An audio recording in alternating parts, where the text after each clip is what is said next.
မိုင်ဆုံးခမင်္ဂလာပါနော်နမူနာဒေတာချန်နယ်မှာပြန်လည်ကြိုဆိုလိုက်ပါရရှင်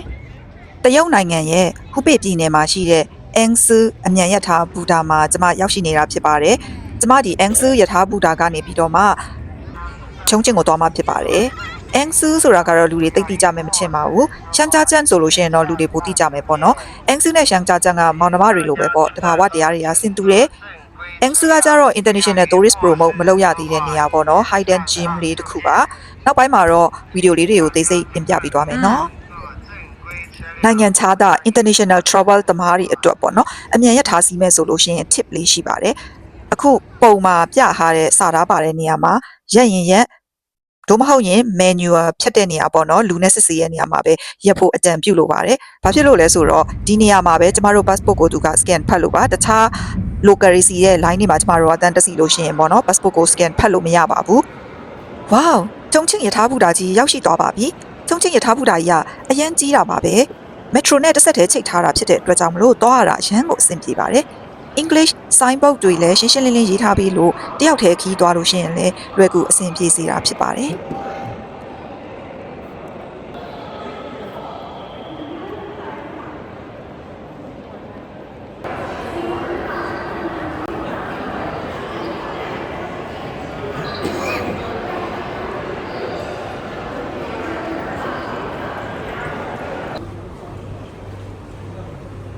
ဒါလေးကတော့ယထာစီးတဲ့အချိန်မှာပေါ့နော်လိုက်နာရမယ့်စီကန်းချက်ပုတ်လေးဖြစ်ပါတယ်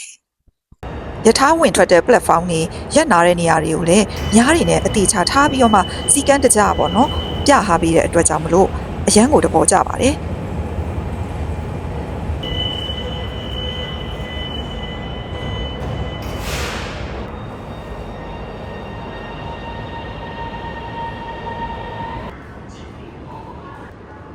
ယထာတိကက်ဝယ်တဲ့ machine ကလည်းပေါ့နော်တော်တော်လေးကိုမိုက်ပါတယ်ရှင်းလင်းနေပါတယ် cash နဲ့ပဲဝယ်ဘဏ်ကတ်နဲ့ပဲဝယ်ပေါ့နော် tourist friendly ဖြစ်ပါတယ်ကျမကတော့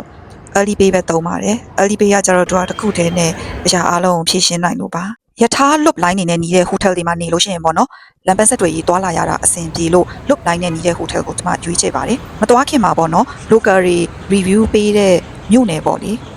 ကျူလုံးပို district ပေါ့အဲ့နေရာနေလို့ကောင်းတယ်ပြောလို့ကျွန်မ trip.com ကနေပြီးတော့မှရှာခဲ့တဲ့ hotel လေးပေါ့နော်ဈေးနှုန်းကလည်းတကယ်ဟိုမယုံနိုင်စရာဈေးနှုန်းမလို့ကျွန်မစမ်းသက်ကြည့်တာဖြစ်ပါတယ် hotel ပတ်ဝန်းကျင်ပေါ့နော်တစ်ချက် show လိုက်ပါ mice နေပါပြီနော်ဒါပတ်ဝန်းကျင်ပေါ့နော်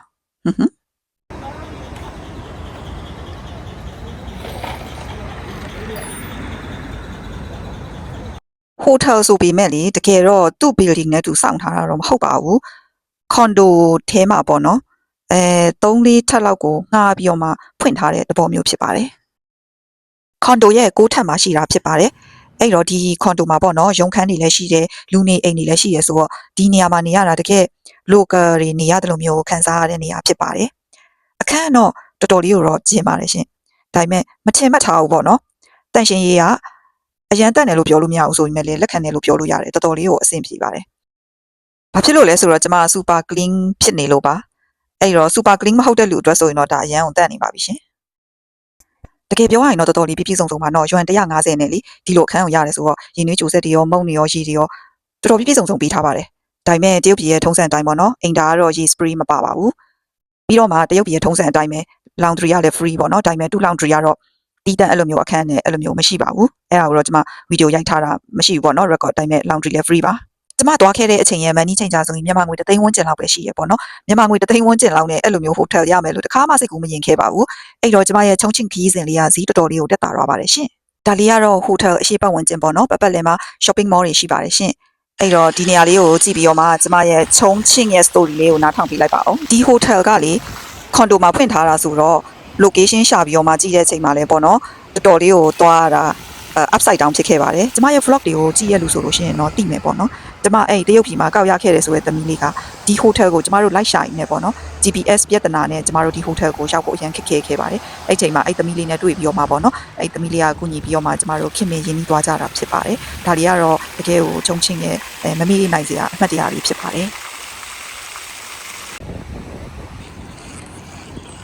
ဟိုးမှာမြင်နေရတဲ့အညိုရောင်ထီထီတတိုက်ထဲဖြစ်နေတဲ့တိုက်ရဲ့ဆက်တစ်ထက်မှာနေခဲ့တာဖြစ်ပါတယ်ရှင်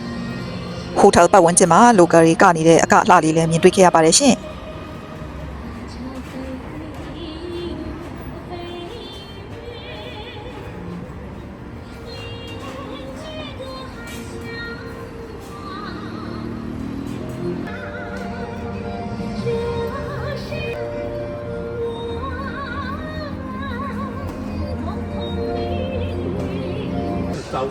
ကျမတရုတ်ပြည်တွလဲတာပေါ့နော်စားခဲ့ဖူးတဲ့ပေါက်စီထဲမှာတော့ဒီပေါက်စီရစားလို့အကောင်းဆုံးပါဟိုတယ်ကနေဆင်းလာတာနဲ့ဒါမြင်တွေ့ရတယ်ပေါ့ဒီနားပတ်ဝန်းကျင်မှာရှိတဲ့ local အစားအစာတွေကိုစားခဲ့တဲ့ဗီဒီယိုတွေတော်တော်များများကိုကျမ short အနေနဲ့ပဲတင်ထားပါတယ်ဘာဖြစ်လို့လဲဆိုတော့ဒီဗီဒီယိုအရန်ရှိသွားမှာစိုးလို့ပါ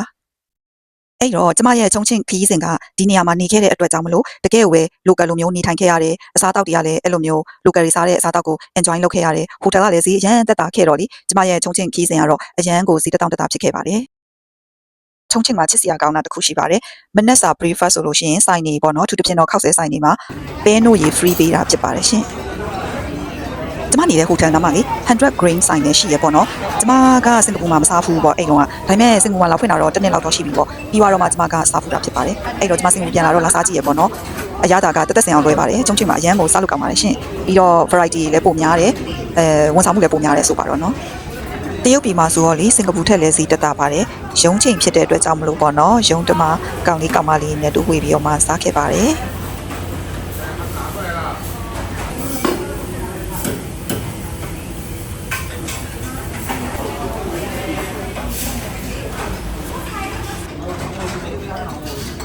2025 April တုန်းကရောက်ရှိခဲ့တာဖြစ်ပါတယ် edit မပြီးလို့ပါ